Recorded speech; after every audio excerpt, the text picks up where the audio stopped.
Hello friends, ഇന്ന് ഞാനിവിടെ കാണിക്കാൻ പോകുന്നത് ഒരുപാട് പേര് റിക്വസ്റ്റ് ചെയ്തൊരു വീഡിയോ ആണ്. അതായത് നമ്മൾ ഒരു ചുരിദാർ വെച്ചിട്ട് അതിൻ്റെ അളവ് എങ്ങനെ അതിൽ അടയാളപ്പെടുത്താമെന്നാണ്. ഇതൊരു ഈസി മെത്തേഡാണ്, പ്രത്യേകിച്ച് ബിഗിനേഴ്സിന്. അപ്പം ഞാനിവിടെ ഒരു 2.5 മീറ്റർ കോട്ടൺ തുണിയാണ് എടുത്തിരിക്കുന്നത്. അപ്പം ഞാനിത് രണ്ടായിട്ട് മടക്കുകയാണ്. ഞാൻ ഈ തുണിയിൽ കിട്ടാവുന്നതിൻ്റെ മാക്സിമം ലെങ്ത്ത് എടുത്തിട്ടാണ് ചുരിദാർ തയ്ക്കുന്നത്. അപ്പോൾ ഈ രീതിയിലാണ് ഞാൻ ആദ്യം നടുമടക്കിയത്. ഇങ്ങനെ ആദ്യം നടുമടക്കിയതിന് ശേഷം നമുക്കത് 4ആയിട്ട് മടക്കാം. 4ആയിട്ട് മടക്കുമ്പം എത്ര വീതിയാണോ നമുക്ക് വേണ്ടതിനനുസരിച്ച് 4ആയിട്ട് മടക്കിയാൽ മതി.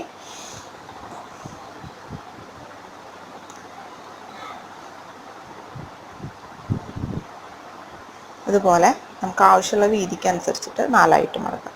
ബാക്കി ഭാഗം നമുക്ക് സ്ലീവ്സിന് ഉപയോഗിക്കാം.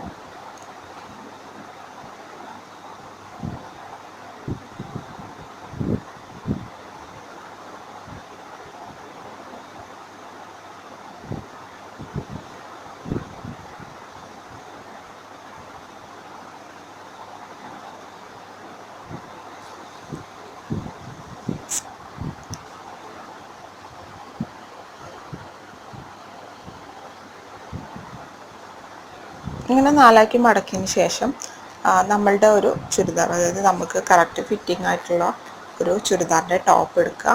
അതിനുശേഷം അത് 2ആയിട്ട് മടക്കുക. നല്ല ഭാഗത്തേക്ക് മറിച്ചിട്ട് വേണം എടുക്കാനായിട്ട് ടോപ്പ്. ഇതുപോലെ ഷോൾഡറും നെക്കും ഒക്കെ 2 സൈഡും ഒപ്പം പിടിച്ചിട്ട് 2ആയിട്ട് മടക്കുക. അതായത് അതിൻ്റെ സെൻറ്റർ ഭാഗം കറക്റ്റായിട്ട് മടക്കാൻ ശ്രദ്ധിക്കുക. അപ്പോൾ നിങ്ങൾക്ക് വേണമെങ്കിൽ ഒരു കോട്ടൺ ചുരിദാറൊക്കെ ആണെങ്കിൽ ഒന്ന് അയൺ ചെയ്താൽ നല്ല എളുപ്പമായിരിക്കും നമുക്ക് ഇതുമേ വെച്ചിട്ട് വരയ്ക്കാനായിട്ട്. അപ്പം ഒന്ന് അയൺ ഇതുപോലെ ഒന്ന് മടക്കിയതിന് ശേഷം ഒന്ന് അയൺ ചെയ്യാം.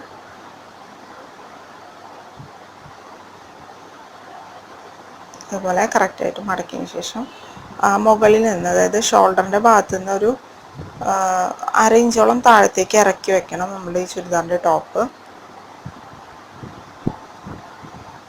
അത് മുട്ടിച്ച് വയ്ക്കരുത്, അതിൻ്റെ എഡ്ജ് ഭാഗം മുട്ടിച്ച് വയ്ക്കാതെ ഇതുപോലെ ഒരു 1/2 ഇഞ്ചിന് താഴ്ത്തി വയ്ക്കാം.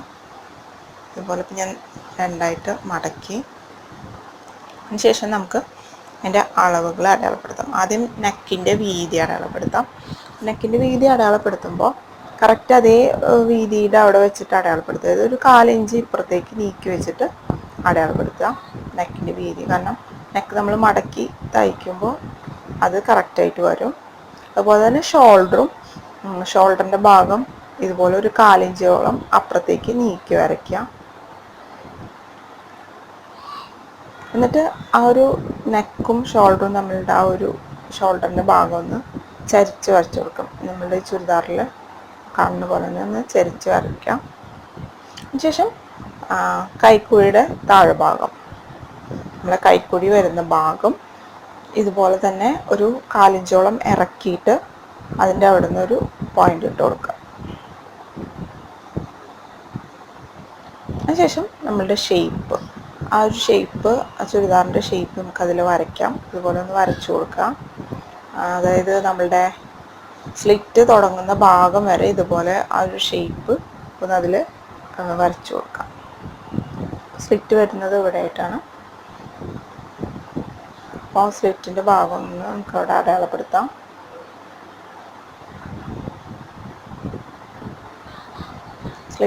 സ്ലിറ്റ് വരുന്ന ഭാഗത്ത് ഞാൻ ഇതുപോലെ അടയാളപ്പെടുത്തി.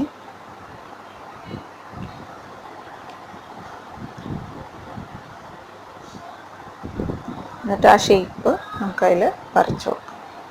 കൈക്കുഴിയുടെ പോയിന്റ് വരെ വരച്ചു കൊടുക്കാം. ഇനി നമുക്ക് ഫ്രണ്ട് നെക്കിൻ്റെ ഇറക്കം അതിൽ നമുക്ക് അടയാളപ്പെടുത്താം. ഈ ഇറക്കം എടുക്കുന്നവരാണെങ്കിൽ അതിനേക്കാളും മുകളിലായിട്ട് ഒരു 1/4 ഇഞ്ച് മുകളിലായിട്ട് അടയാളപ്പെടുത്താം. അല്ലെങ്കിൽ നിങ്ങൾക്ക് ടേപ്പ് വെച്ച് അളന്നിട്ട് അത് അടയാളപ്പെടുത്താം. ഞാനിപ്പോൾ ഫ്രണ്ട് നെക്കിൻ്റെ ഭാഗം ഇതിൽ അടയാളപ്പെടുത്താണ്. അപ്പോൾ 1/4 ഇഞ്ചോളം മുകളിലേക്ക്, കറക്റ്റ് അതിൻ്റെ അളവ് അടയാളപ്പെടുത്തരുത്, 1/4 ഇഞ്ചോളം കുറച്ച് മുകളിലേക്ക് വേണം അടയാളപ്പെടുത്താനായിട്ട്. അതിനുശേഷം നമുക്ക് ഈ ചുരിദാർ എടുത്ത് മാറ്റിയിട്ട് ആ പോയിന്റുകളൊക്കെ നമുക്ക് കൂട്ടി വെച്ചിട്ട് വരയ്ക്കാം. അപ്പം നമ്മൾ നേരത്തെ അടയാളപ്പെടുത്തിയ ആ ഷോൾഡറിൻ്റെ ഭാഗവും ഒരു സ്കെയിൽ വെച്ചിട്ട് നമുക്ക് ഇത് ലൈൻ വരച്ച് കൂട്ടി യോജിപ്പിക്കാം.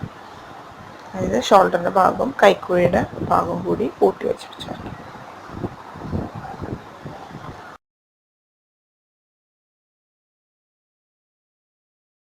എന്നിട്ട് നമുക്ക് ആ കൈക്കുഴി ഒന്ന് ഷേപ്പ് ചെയ്ത് വരച്ചു കൊടുക്കാം.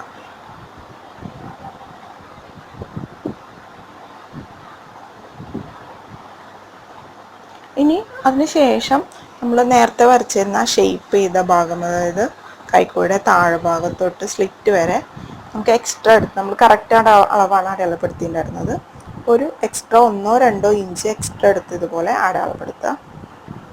അതുപോലെ ആ ഒരു കർവ് കൊടുത്തിട്ട് തന്നെ അടയാളപ്പെടുത്താം. അതിനുശേഷം നമ്മളുടെ സ്ലിറ്റ് തുടങ്ങുന്ന ഭാഗം നമ്മൾ നേരത്തെ എക്സ്ട്രാ എടുത്ത് അടയാളപ്പെടുത്തിയ ആ ഒരു ഭാഗത്തു നിന്ന് സ്ട്രെയിറ്റ് ആയിട്ട് താഴേക്ക് ഒരു ലൈൻ വരച്ചു കൊടുക്കാം, അതായത് സ്ലിറ്റിൻ്റെ ഭാഗം. എന്നിട്ട് നമുക്കത് കട്ട് ചെയ്തെടുക്കാം.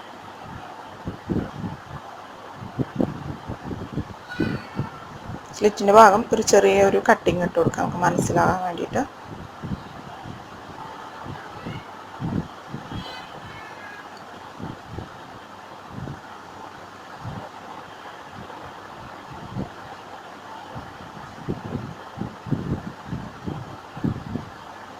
ഇനി ആ ഷോൾഡറിൻ്റെ അടയാളപ്പെടുത്തിയ ഭാഗത്തും ഇതുപോലെ ഒരു ചെറിയ കട്ടിങ് ഇട്ട് കൊടുക്കാം.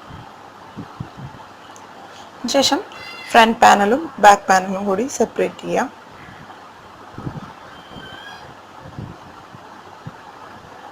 എന്നിട്ട് നമുക്ക് ഫ്രണ്ട് നെക്ക് കട്ട് ചെയ്തെടുക്കാം. അപ്പോൾ ഫ്രണ്ട് നെക്ക് നമ്മൾ നേരത്തെ അടയാളപ്പെടുത്തിയ പോയിന്റുകൾ നമ്മൾ കൂട്ടി യോജിപ്പിച്ച് വരയ്ക്കാം. ശേഷം നെക്ക് വരച്ചു കൊടുക്കാം. ഇതുപോലെ തന്നെ നിങ്ങൾക്ക് ബാക്ക് നെക്കും ടേപ്പ് വെച്ചിട്ട് അടയാളപ്പെടുത്തിയിട്ട് കട്ട് ചെയ്തെടുക്കാം. അതിനുശേഷം ഫ്രണ്ട് കൈക്കുഴിയുടെ ഭാഗം ഒന്ന് കുഴിച്ച് വെട്ടണം. ഫ്രണ്ട് പാനലിൻ്റെ അതുപോലെ ഒന്ന് കുഴിച്ച് വരച്ചു കൊടുത്തിട്ട് അതൊന്ന് കട്ട് ചെയ്തെടുക്കാം.